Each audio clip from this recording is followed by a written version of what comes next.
all of the functionality of the box is controlled through the remote. So the remote buttons are color-coded, and some of them have dual functions if you tap them or if you hold them down for about a quarter second or third of a second or so. The red buttons are all related to the score. So you can increment or decrement the left or the right fencer's score accordingly. You can also see that when a score is changed, the score flashes briefly. And then there's also this little indicator arrow that shows which fencer received the score most recently. So, and that persists for a little while. That can be very useful for spectators. Cards on the left or right side cycle through cards for a fencer. If you want to assign P cards, you hold down the button briefly, and you can see the P card indication for each fencer. And then clear will clear the score.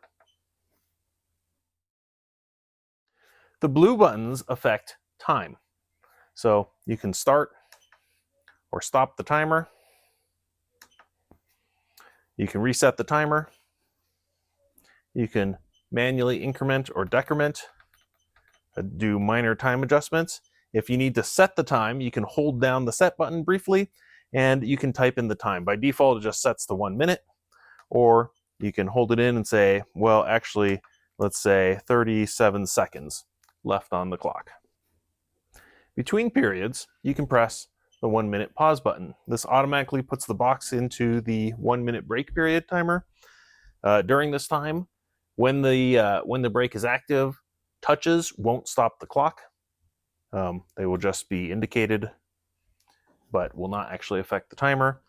And then once you hit the set button, it will automatically increment the period, either after the time expires or if you stop early, it will move to the next period. Finally, related to time, is for foil or épée, after you've gone past the third period, if you still haven't finished the bout, you can randomly assign priority by holding down the 1 minute pause button. That will assign priority randomly. It will also automatically set the clock to 1 minute. If you have manually assigned priority through some other mechanism, you can just hold down the button briefly again, and it will toggle the priority from whatever the original random assignment was, and then you hit it again and it will clear the priority.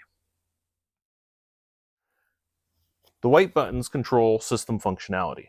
So the opt button will show the current weapon mode.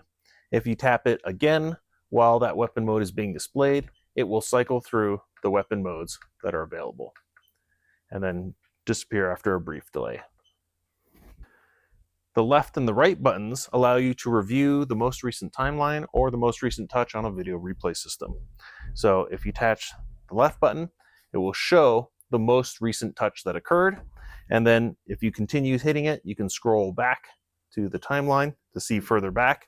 The timeline shows nearly a second total in terms of 2 screens worth. So one screen of the timeline shows a little less than half a second, and then scroll further back and you get about another half second, a little less than that, really about 0.8 total.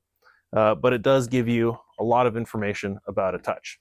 Similarly, if you hit the right button, you'll start at the other end of the timeline and you can scroll forward and then scroll all the way back and then scroll past the end to dismiss it.